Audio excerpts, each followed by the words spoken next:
Well, hello there. I'm Gemini. That battery can last up to 24 hours even with the always-on display turned on. It's pretty cool.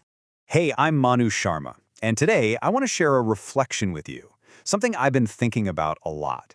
It's this single, really powerful idea that I think is the hidden engine behind what makes a leader truly effective. So, where does this all start? Well, it begins with something I call the leadership blind spot. Think about it. It's that invisible but absolutely critical gap between all the data we're looking at and the actual judgments we end up making. I mean, as leaders, you know how it is. Our attention is just constantly getting pulled outwards, right? We're trained to juggle this massive external complexity. Things like market cycles, talent shortages, what the competition is doing, political shifts. It's just this relentless, nonstop stream of stuff demanding our focus. And right there, that's the core issue. We spend, countless hours digging into all that external data, but how much time do we spend auditing the very thing that interprets it all, our own mind? We'll analyze market uncertainty down to the last decimal point, but we totally ignore how our own biases, maybe even our own fears, are shaping our entire view of that uncertainty. So, what happens when that internal gap just goes unchecked? Well, our own thinking becomes the single biggest risk factor in the whole equation. And the scary part is, these personal blind spots, they don't stay personal. No way. They ripple outward and they create these huge systemic problems across the entire organization. And believe me, I've seen this show up in some really specific ways. You see it in those reactionary, shoot-from-the-hip decisions. Or it can create this inflated confidence, the kind that isn't really based in reality. Communication gets defensive, and maybe worst of all, it fosters a culture where genuine learning just evaporates. Poof, gone. This all led me to this metaphor that I think really clicks. A leader's mind, it's basically the root operating system for the entire company. Everything else, your strategy, your culture, how you execute, it's all just an app running on top. Every single bit of it is downstream from the quality of that leader's thinking. And that leads to a pretty startling conclusion when you really think about it. How we think is actually a bigger risk to the business than any external threat we're facing.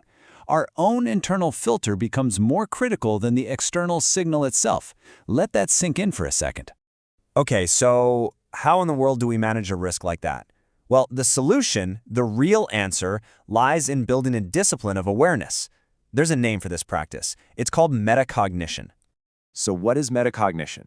Put simply, it's the discipline of observing your own thoughts while they're happening. It's kind of like running system diagnostics on your own brain. So instead of just getting swept away by those internal signals, anxiety, excitement, whatever, you start to observe them intentionally.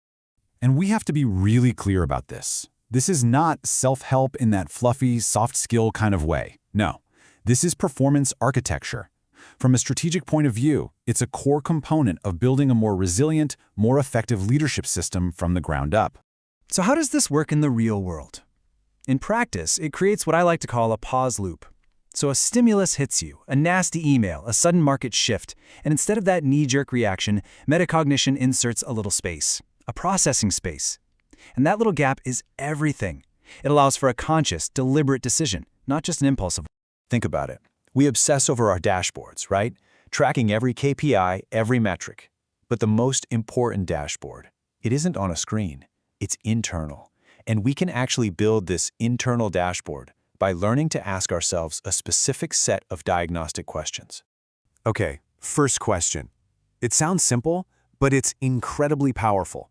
The next time you feel that rush of emotion, just pause and ask yourself, what specifically triggered this reaction in me? Just asking that question helps you separate the raw event from the story you immediately started telling yourself about it.